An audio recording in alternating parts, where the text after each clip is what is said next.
I am the Tofu Golem. Please enjoy the video. In this video, I will compare whey protein versus mass gainer for weight gain. Start by assessing your daily calorie gap and training load, then match the supplement to that gap. Track macro distribution and aim for progressive calorie increases of 250 to 500 per day if slow gaining. Prioritize whole foods first, then use supplements to fill shortfalls. Monitor results weekly and adjust servings to reach consistent weight and muscle gains. Whey is ideal when you want lean weight gain or better body composition control. Use whey after training to boost muscle protein synthesis without overshooting calories.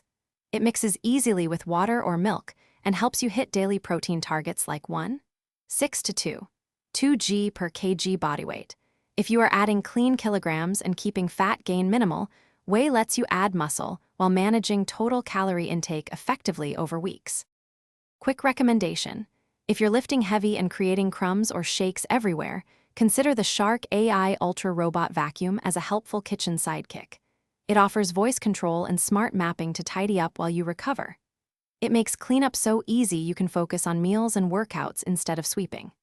If you want deals, check the description for the link and other offers. And if you like this tip, please subscribe and like. Now let's get back to the video. Mass gainers suit hard gainers who need big calorie boosts without eating many meals.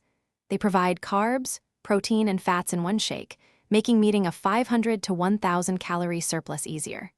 Use between meals or after workouts when whole food intake is impractical.